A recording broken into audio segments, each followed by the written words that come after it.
Hello friends, Madhavi academy 2.0 पर आपका स्वागत है। तो आज मैं आपको वीडियो कराने वाली हूँ एसएसटी के सभी चैप्टरों के इंपोर्टेंट एमसीक्यू जो कि क्लास 10 के लिए बहुत इंपॉर्टेंट है। 20 मार्क्स आपके यहाँ से सिक्योर हो जाएंगे। बहुत इंपॉर्टेंट रोल करते हैं ये आपके परसेंट इंक्रीज करने में। और एक लास्ट ही पेपर ये रहेगा, एकदम जी जान से लग जाइए, अपना 100% इसमें भी आपको देना है। ठीक है, ये नहीं सोचना है कि आप एक क्वेश्चन मतलब बना के लिख दें। कितना बना के लिखोगे आप? जब तक मीन्स नहीं पता हो, बहुत से बच्चों का वर्ड का मीन्स ही नहीं पता तो होता है, तो वो कैसे बना के लिखेंगे। ठीक है, तो आपको अच्छे से पढ़ना है, इसमें अपना 100% देना है। ठीक है, अच्छे से। और इसके बाद हिस्ट्री का एक वीडियो आपको मिलेगा आज ही। उसमें मैंने 3 चैप्टर हैं जो टोटल पूरे तीनों कवर करवा दिए। इंपॉर्टेंट क्वेश्चन आपको तीनों अच्छे से, तीनों चैप्टर के क्वेश्चन याद कर लेने हैं। अब सोचो, जो आपको पूरा करवा दे 3 चैप्टर्स का, तो उससे बाहर कैसे आ जाएगा? क्वेश्चन आउट आएगा ही नहीं जब आप ऑल इंपॉर्टेंट कर लोगे। ठीक है, कुछ भी आउट नहीं आता, बस आप पढ़ते नहीं सिलेबस के अकॉर्डिंग। 3 चैप्टर आपको रट डालने हैं, 20 नंबर वहाँ से पक्के हो गए, 20 ये हो गए कि नहीं 40। ज्योग्राफी का करवा दूंगी, सिविक्स इकोनॉमिक्स का भी एक वीडियो मिल जाएगा, बस हो गया। मैप का मैंने सब कुछ करवा ही दिया, एक और आपका रिविजन में दे दूंगी। चलिए देख लेते हैं फटाफट से। निम्नलिखित में से यह किसका कथन है? जब फ्रांस छींकता है तो वाकई यूरोप को सर्दी जुकाम हो जाता है। इस लाइन्स को देख के आपको कौन सा अलंकार याद आ रहा है? अतिशयोक्ति अलंकार, इंग्लिश में बोलते हैं हाइपरबोल, बढ़ा चढ़ा के बोलाता है। फ्रांस जब छींकता है तो यूरोप को सर्दी जुकाम हो जाता है ना, बढ़ा चढ़ा के बोला जा रहा है। तो किसने बोला ये? मैटरनिक ने बोला। ठीक है, मैटरनिक ने बोला, 2022 में आया हुआ। अच्छा क्वेश्चन है, इंपॉर्टेंट है। पुनः जागरण युग का अभ्युदय किस देश? मोस्ट इंपोर्टेंट है, प्री बोर्ड में भी आया हुआ है। प्री बोर्ड के पेपर अर्धवार्षिक, त्रैमासिक, ये भी आपको देख लेना है, वहां से भी डिक्टो क्वेश्चन मैच हो रहे हैं। ठीक है, सारे अपलोड हैं आपको, बस एक जगह सब कुछ मिल रहा है, बस आपको पढ़ लेना है। बस आप पढ़ते नहीं हो, फिर कहते हैं ये नहीं होता, वो नहीं होता है, ये क्वेश्चन वहाँ से आ गया, यहाँ से। आप पढ़ोगे नहीं तो कहाँ से मिलेगा ना। एक जगह आपके लिए मैं इतनी मेहनत कर रही हूँ, इतना मैं कहती हूँ ना, डे में बिजी रहती हूँ, टीचिंग प्रोसेस इतना हो जाता है, स्कूल हो गया, कोचिंग हो गया, टाइम नहीं मिलता, तो मैं लेट नाइट वीडियो रिकॉर्ड करती हूँ, जिससे आपकी थोड़ी बहुत भी हेल्प कर सकूँगी। ठीक है, बस आप वीडियो शेयर कर दिया करो। पुनः जागरण युग का अभी तक किस देश में हुआ? अच्छा क्वेश्चन है ये। तो ये इटली में हुआ है। ठीक है, पुनः जागरण का कहाँ पे हुआ? इटली। अब एकदम सुपर फास्ट ट्रेन की तरह स्पीड से पकड़ेंगे, क्योंकि आपके 2 मिनट्स ऑलरेडी वेस्ट हो चुके हैं, सॉरी। राष्ट्रवाद का प्रारंभ जिस देश में हुआ वह क्या है? तो राष्ट्रवाद का बोले तब आप टिक क्या लगाएंगे? फ्रांस। राष्ट्रवाद फ्रांस। और पुनः जागरण का बोले तब इटली करेंगे। ठीक है, ध्यान रखना इस बात को। ओनली 3 चैप्टर है इसके, बस आपको अच्छे से पढ़ लेना है, इससे बाहर नहीं मिलेगा। यंग इटली सोसाइटी का संस्थापक कौन था? तो ये मैच नहीं था यंग इटली का। ठीक है, 1848 की फ्रांसीसी राज्य क्रांति के फलस्वरूप क्या हुआ था? गणतंत्र की स्थापना हुई थी। नेक्स्ट देख लेते हैं फटाफट से। मोस्ट इंपोर्टेंट क्वेश्चन है, कई बार रिपीट होता है। फ्रांस की क्रांति अच्छे से रट गई होगी, प्री बोर्ड आदिवासी में भी आया था 1789 ईस्वी में। ठीक है, नेक्स्ट है, जर्मनी के एकीकरण में मुख्य भूमिका किसकी थी? जर्मनी किससे गए थे? ऑटो से गए थे, आपको ट्रिक बताई थी ना, ऑटो से जर्मनी घूमने गए थे, तो ऑटो वॉन बिस्मार्क हो गया। नेपोलियन का संबंध किससे है? फ्रांस से है। नेपोलियन का संबंध किससे है? फ्रांस से है। इटली का एकीकरण किसके नेतृत्व में किया गया था? तो ये किया गया था गैरीबाल्डी। ठीक है, यूशे पे गैरीबाल्डी। तो इटली क्या खरीदने गए थे? बाल्टी। ऑटो से कहाँ गए थे? जर्मनी। ठीक है, तो ऑटो वन बिस्मार्क किसके हैं? जर्मनी के हैं। और इटली का पूछा जाए गैरीबाल्डी, बाल्टी से याद रखेंगे गैरीबाल्डी। ठीक है, दोनों बहुत पूछे आते हैं, ये भी बहुत इंपॉर्टेंट क्वेश्चन है। फ्रांस में गणतंत्र की घोषणा किस वर्ष हुई थी? 1848। नेपोलियन की पराजय कब हुई थी? ये भी आ चुका है, 1815 में हुई थी। ऑटो वॉन बिस्मार्क का संबंध किस देश से था? इसलिए आप कर लेंगे, जर्मनी से था ऑटो वॉन बिस्मार्क का। जर्मनी कहाँ गए थे? ठीक है, ऑटो से घूमने गए थे, तो जर्मनी से आप कर लेंगे। नेपोलियन की संहिता का निर्माण, अच्छा क्वेश्चन है, ये भी आ सकता है, 1804 में है। नेक्स्ट है, फ्रांस की 1804 की नागरिक संहिता को प्राय क्या कहा जाता है? तो नेपोलियन की संहिता कहते हैं। देखो यहाँ से क्वेश्चन कोरिलेट है ना, यहाँ पे थोड़ा घुमा के पूछ लिया, अच्छे से ध्यान रखना है आपको। जैकोविन दल का संबंध किससे था? फ्रांस से था। और नेपोलियन का भी संबंध फ्रांस से था। ठीक है, देखो ज्यूसेपे मैजनी द्वारा स्थापित गुप्त संगठन था यंग इटली। ठीक है, इटली का संस्थापक कौन था? अभी आपको बताया था, तो यही था मैजनी। जॉलिफेराइन नामक शुल्क संघ की स्थापना कब हुई थी? अच्छा क्वेश्चन है, 1834 ईस्वी में। ठीक है, गैरीबाल्डी संबंधित था, ये राज भी पूछ लेते तो। इटली क्या कर रहे थे? बाल्टी खरीदने गए थे, तो इटली के ही कर सकते थे। ऑटो जर्मनी सा हो गया। जर्मन संस्कृति में वॉक्स जिस्ट का आशय था, अर्थ पूछ रहे हैं, तो ये है राष्ट्र। कहाँ पे ये रहा? 1871 में जर्मनी का प्रथम सम्राट घोषित किया गया। जर्मनी का एकीकरण आपको बताया था मैंने, कौन थे? विलियम प्रथम। आपको जब इसके क्वेश्चन करवाऊंगी तो उसमें आपको ये मिलेगा। 1789 फ्रांस किस प्रकार का राज्य था? तो इसका आंसर हो जाएगा असीमित राजतंत्र था। ठीक है, सेकंड चैप्टर है, ये बहुत इंपॉर्टेंट है। इसमें सारे गांधी जी का आंदोलन आपको पढ़ लेने, वहां से डेफिनेट क्वेश्चन मिलेगा। गांधी दक्षिण अफ्रीका से वापस कब लौटे थे भारत? अच्छा क्वेश्चन है, 1915 में लौटे थे ये। असहयोग आंदोलन का मुख्य कारण क्या था? सारे आंदोलन आप पढ़ोगे तो इजीली आप कर लेंगे। रॉलेट एक्ट था, इसे काला कानून बोला जाता है। इसका आंसर हो जाएगा डी, सभी। ठीक है, सबने अवज्ञा आंदोलन। करो या मरो नारा किसका था? इजीली आप कर लेंगे, गांधी जी का था, करो या मरो। सबने अवज्ञा आंदोलन कब चलाया गया? 1930 में। आपको डेट याद रखनी इंपॉर्टेंट है। चौरी चौरा कांड, ठीक है, उत्तर प्रदेश में क्या, गोरखपुर में हुआ था 1922। डेट याद रखनी बहुत इंपॉर्टेंट है। सबने अवज्ञा आंदोलन की शुरुआत किस महत्वपूर्ण घटना के साथ की गई थी? तो नमक कानून तोड़कर की गई थी। बहुत इंपॉर्टेंट क्वेश्चन है सारे। रॉलेट एक्ट कब पारित हुआ? सन 1919 में हुआ था। साइमन कमीशन भारत कब पहुंचा? अच्छा क्वेश्चन है, बहुत मोस्ट इंपोर्टेंट है। 1928 में पहुंचा था ये, मुंबई, भारत में। गांधी इरविन समझौता 5 मार्च 1931 को हुआ था। स्वराज मेरा जन्म सिद्ध अधिकार बहुत ही फेमस है, मैं इसे लेकर रहूंगा, किसका है ये? इसलिए आप कर लेंगे इसका, बाल गंगाधर तिलक। करो या मरो किसका था? गांधी जी का था। 13, महात्मा गांधी ने असहयोग आंदोलन कब प्रारंभ किया? 1920 में। ये डेट आपको अच्छे से याद रखनी है। असहयोग आंदोलन ने किस स्थान पर हिंसक रूप लिया था? वही चौरी चौरा जो हुआ था। ठीक है, इसमें पुलिस स्टेशन में आग लगा दी, बहुत पुलिसकर्मी मारे गए थे। गांधी ने अशोक आंदोलन क्यों वापस लिया था? इसी की घटना की वजह से लिया था, क्योंकि उन्हें पता चल गया था हिंसक रूप ले लिया है। भारत छोड़ो आंदोलन किसने प्रारंभ किया था? इजली आप कर लेंगे, किसने किया था? महात्मा गांधी ने किया था। जितने भी आंदोलन इसमें लिए सब गांधी जी के हैं। वंदे मातरम गीत के लेखक कौन है? इजली कर लेंगे, बंकिम चंद्र चटर्जी। ठीक है, और ये किसके हैं आप बताओगे, बहुत इजली आप बता देंगे। हिंद स्वराज नामक पुस्तक के लेखक कौन थे? इंपॉर्टेंट क्वेश्चन है, आया भी है, तो ये भी गांधी जी थे। ये पुस्तक आई कब थी? 1909 ईस्वी में आई थी। ठीक है, भारत वापस आने पर गांधी ने पहला सत्याग्रह कहाँ किया था? तो ये किया था चंपारण में। भारत में राष्ट्रवादी लोकगीतों और जनश्रुतियों को इकट्ठा करने के लिए गांव-गांव क्यों घूमे? इसका हो जाएगा ऑप्शन सी। और भारत में राष्ट्रपिता कहकर किसको संबोधित? बहुत इजी है, इजीली कर लेंगे, राष्ट्रपिता गांधी जी को। ये हिस्ट्री का लास्ट चैप्टर है, थर्ड। बेमार्ग जो न केवल एशिया के विशाल क्षेत्रों को एक दूसरे से जोड़ने का कार्य करते बल्कि एशिया और उत्तरी अफ्रीका को भी जोड़ते थे। तो वो क्या? रेशम मार्ग, या फिर ऐसा जहाँ रेशम मार्ग पर टिप्पणी लिखी तो आप इसकी डेफिनेशन लिख के आप इजीली कर देंगे। इसका जो बड़े बड़े क्वेश्चन आएंगे ना, उसमें मैं आपको रीड नहीं करके बोलूँगी। ठीक है, रीड करने से क्या ज़्यादा टाइम हो जाता है, आप खुद पढ़ना। जो लॉन्ग जैसे ये बड़ा था। 18वीं शताब्दी में विश्व व्यापार का सबसे बड़ा केंद्र यूरोप हो गया। भारत के अधिकांश अनुबंधित मजदूर निम्न में से किन राज्यों से विदेश भेजे जाते थे? तो इसका आंसर हो जाएगा शी, पूर्वी उत्तर प्रदेश और बिहार से। रिंडर पेस्ट नामक पशुओं की बीमारी निम्न में से किस महाद्वीप में फैली थी? ये बीमारी तो ये अफ्रीका में फैली थी। ठीक है, रिंडर पेस्ट नामक पशुओं की जो बीमारी थी अफ्रीका में फैली थी। भारत से विदेशों को जाने वाले अनुबंधित श्रमिक कहलाते थे। तो इसका आंसर रहेगा ए, गिरमिटिया।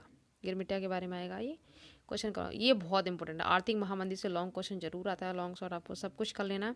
कब हुई थी? सबसे पहले तो आपको यही पता होना चाहिए। तो ये हुई थी 1929 में।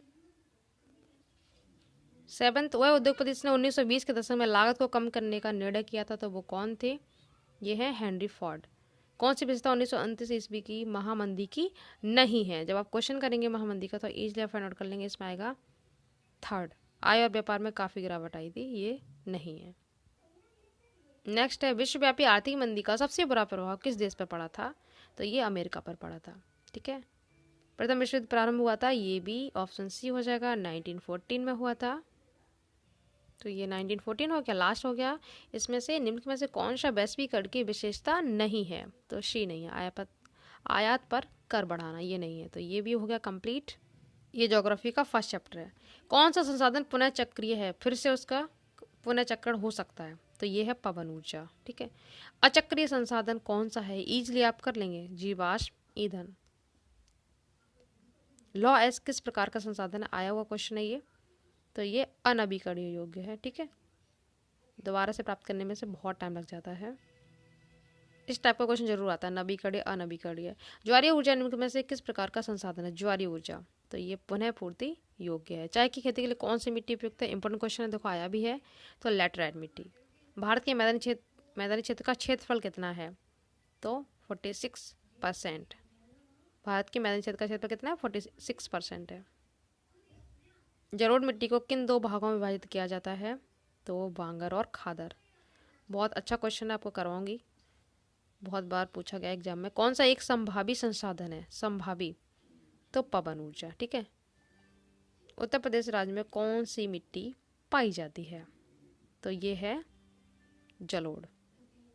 कपास की खेती के लिए कौन सी मिट्टी बहुत इंपॉर्टेंट है? ये मोस्ट इंपॉर्टेंट है। तो कासे कपास, कासे काली मिट्टी, याद रखना। और कहाँ पे? ये महाराष्ट्र में पाई जाती है। किसकी अधिक मात्रा जलोढ़ मिट्टी में पाई जाती है? जलोढ़ मिट्टी उपजाऊ बहुत होती है, तो इसमें सबसे अधिक क्या पाया था? तो पोटास भी है, के है, पी है, फास्फोरस भी है, चूना भी है, सभी है। ठीक है। पर्वतों पर मृदा अपरदन का साधन क्या है? इंपॉर्टेंट है, प्री बोर्ड में भी आया था, तो इसका सभी आ जाएगा, सब कुछ है, ऑल। काली मिट्टी किस राज्य में पाई जाती है? तो ऑप्शन के अकॉर्डिंग यहाँ पे गुजरात। ठीक है, गुजरात, महाराष्ट्र में पाई जाती है। अजैविक संसाधन कौन सा है? बहुत इंपॉर्टेंट क्वेश्चन है। अजैविक संसाधन कौन सा है? इसमें से चट्टानें हैं। ठीक है। अजैविक वो होते हैं नॉन लिविंग जिसमें है। ठीक है। और जो लिविंग होते हैं वो सब जैविक है, पशु, मछलियाँ, सब लिविंग थिंग्स है ना, तो ये सब जैविक घटक में आएंगे। पंजाब में भूमि निम्नीकरण, देखो प्री बोर्ड में भी आया हुआ क्वेश्चन है ये। क्यों है इसका आंसर? मैंने आप करवाया था प्री बोर्ड के भी, आपको क्वेश्चन जरूर देखने हैं। ठीक है। अत्यधिक सिंचाई है। लाल पीली मिट्टी पाई जाती है, कहाँ पाई जाती है? मालवा प्रदेश में। ठीक है, लाल पीली मालवा प्रदेश में। एकदम से भी आपको जोश के साथ तैयारी करनी है, अपना 100% देके आना। लास्ट है, एकदम से लग जाइए कि एक, फिर उसके बाद आपको एंजॉय करिए अपना। इसमें आएगा भूमि कैसा है? प्राकृतिक संसाधन है। एक मिट्टी का प्रकार नहीं है, इजिली आप कर लेंगे। क्या नहीं है इसमें से? सीमेंट नहीं है। एक व्यक्ति का संसाधन नहीं है, तो ये हो जाएगा खनिज संसाधन नहीं है व्यक्तिगत। कपास की खेती के लिए कौन सी मिट्टी? अभी बताया कासे कपास। आप बताएंगे इसका आंसर, 20 का आंसर क्या होगा? ठीक है, आंसर लिख के बता देना। ऑप्शन ABCD मत बताना, बस डायरेक्ट लिख देना। ठीक है। ये ज्योग्राफी का सेकंड चैप्टर है, वन एवं वन्यजीव पालन। ठीक है। कौन सी टिप्पणी प्राकृतिक वनस्पति जाति और प्राणी जाति के ह्रास का सही कारण नहीं है? तो सी, पशुचारण और ईंधन लकड़ी का एकत्रित करना, ये नहीं है। कौन सा संरक्षण तरीका समुदायों की सीधी भागीदारी नहीं है या नहीं करता है? तो इसका आंसर हो जाएगा डी, वन्यजीव पशु विहार का परिसीमन। लुप्त जाति कौन सी है? तो एशियाई चीता। संकटग्रस्त पादप जाति में सम्मिलित है, तो चंदन। ठीक है। कोई भी डाउट हुआ करो तो बताया करो, क्योंकि अलग अलग बुक में अलग अलग क्वेश्चन हो जाते हैं कभी कभी। जैव विविधता के कृत्रिम आवासीय संरक्षण का उदाहरण है, तो ये है अभयारण्य। निम्नलिखित राज्यों में से किस राज्य में कार्बेट राष्ट्रीय पार्क है? अच्छा क्वेश्चन है, इंपॉर्टेंट भी है। तो ये है उत्तराखंड में। ठीक है, कार्बेट राष्ट्रीय पार्क। भारत के जिस राज्य में स्थायी वनों के अंतर्गत सबसे अधिक क्षेत्र है? तो वो MP है, मध्य प्रदेश है। चिपकॉर्नल देखो आया था आपके बायोलॉजी में, दे दिया था, SST में भी आया हुआ ये। तो ये किससे है? वन संरक्षण से, पेड़ों को कटने से बचाते थे, यहाँ पे पेड़ों से चिपक जाते थे, बताया भी था आपको। सुंदरबन राष्ट्रीय पार्क किस राज्य में? अच्छा क्वेश्चन है, इंपॉर्टेंट है। तो ये वेस्ट बंगाल, पश्चिम बंगाल में है। ठीक है। और कार्बेट राष्ट्रीय पार्क कहाँ था? आप बताएंगे, आपको बता चुकी हूँ। स्थानांतरित कृषि को पूर्वोत्तर भारत में किस नाम से जाना जाता है? ठीक है। तो इसका आंसर हो जाएगा झूमिंग कृषि। ठीक है। एक जगह से दूसरी जगह ट्रांसफर करके खेती करते हैं इसमें। ये इंपॉर्टेंट क्वेश्चन है। भूदान आंदोलन किसने चलाया था? तो ये विनोबा भावे ने चलाया था। ये डेट इंपॉर्टेंट है। वन्य जीव अधिनियम किस वर्ष लागू किया गया था? तो ये किया गया था 1972 में। ठीक है। सरिस्का बाघ रिजर्व किस राज्य में है? इंपॉर्टेंट है ये क्वेश्चन, इसी टाइप से पूछा जाएगा आपसे। तो ये राजस्थान में है, सरिस्का राजस्थान। शासा वर्ड आ रहा है, ट्रिक से कोलेक्ट करो तो आप नहीं बोलेंगे। ये थर्ड चैप्टर है, जल संसाधन। बांधों को भी कहा जाता है, क्या कहा जाता है बांधों को? तो बहुउद्देशीय परियोजना कहा जाता है। कौन सा अलवणीय जल प्राप्ति का स्रोत है? तो A व B दोनों हो जाएगा। धरातल पर जल की कमी का कारण क्या है? इजली आप कर लेंगे इस टाइप के क्वेश्चन, तो ऑल आ जाएगा। सतलज ब्यास नदी बेसिन पर निर्मित बहुउद्देशीय परियोजना है, कौन सी है? तो भाखड़ा नागल, इंपॉर्टेंट है ये। महानदी बेसिन पर निर्मित, अब महानदी पे कौन है? सतलज ब्यास पे तो कौन सी है? भाखड़ा नागल। अब ये महानदी पे पूछ रहा है, दोनों ही इंपॉर्टेंट है।